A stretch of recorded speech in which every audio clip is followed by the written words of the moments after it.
Train to Busan is arguably one of those films that will surprise even the most seasoned fans of the zombie genre. Expecting a typical horror flick loaded with corpses, grotesque monsters, and a plot that you can predict in minutes? Think again. Director Yoon Sang-ho's Korean masterpiece takes the familiar zombie setup and turns it into not just a horror film, but a genuine tragicomedy with deep reflections on human values. So, even if you're not a zombie fan, Train to Busan might just win you over. So, what's the story? We start on an ordinary workday with a fairly standard family. A businessman father who can't connect with his daughter and a little girl yearning for a trip to her mother in Busan. It all begins as an uneventful train ride, but then an epidemic breaks out and zombies start devouring everything in their path. Early on, we see hints of family tensions. The father disappoints his daughter by prioritizing work over spending time with her.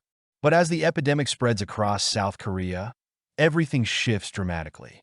The true intrigue of the film is that the zombies serve more as a backdrop to the main conflict.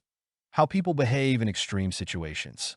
We see different kinds of people: altruists, egotists, cruel types, and compassionate souls.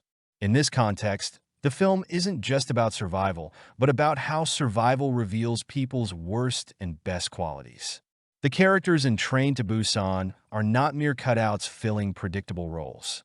The father-daughter dynamic is one of the strongest elements of the film.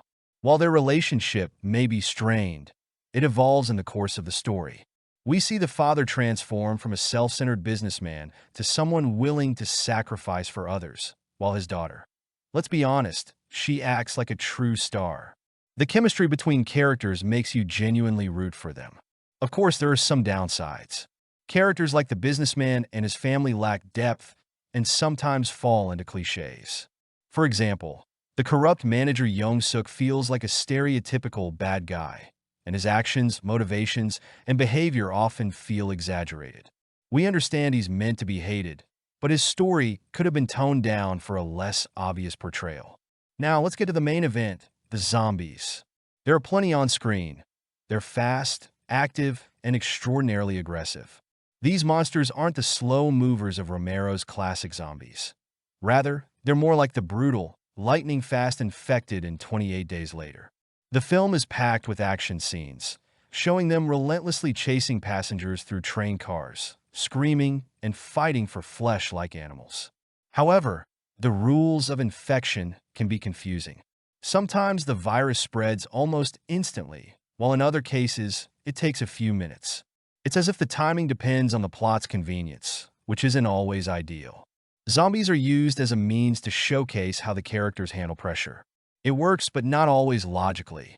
If you're here just for the action, the movie won't disappoint. Train to Busan is filled with genuinely thrilling scenes and unexpected twists. The intense action eventually draws you in, but when the film adds tearjerker drama, it starts to feel slightly manipulative.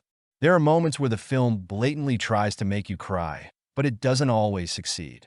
Balance is key, and unfortunately, the film doesn't always strike it. Despite some predictability, the film keeps you on edge as you worry about the characters' fates. You never know who will survive, which adds to the tension. Particularly touching are characters like the devoted husband protecting his pregnant wife and the warm-hearted worker eager to help everyone. Director Yoon Sang-ho doubles down on dynamic, high-energy zombie scenes, and they work. The action sequences are impressively shot, delivering genuine tension.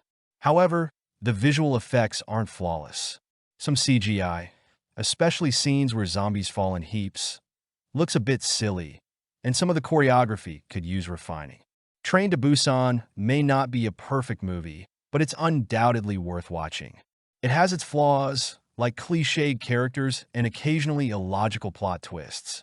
But one thing stands out: the perfect balance of action and emotional impact. You feel for the characters, even if sometimes it's a bit overdone. It's beautifully shot, dynamic, well-acted, and most importantly, brings an original concept to the zombie genre, keeping the audience on the edge of their seats. In conclusion, if you love zombie films with a human touch and aren't afraid of an emotional roller coaster, this film is a must-watch. But if you're looking for pure action with no drama, you might be tempted to turn it off after the first third. After all, remember, this is primarily a film about people, not zombies.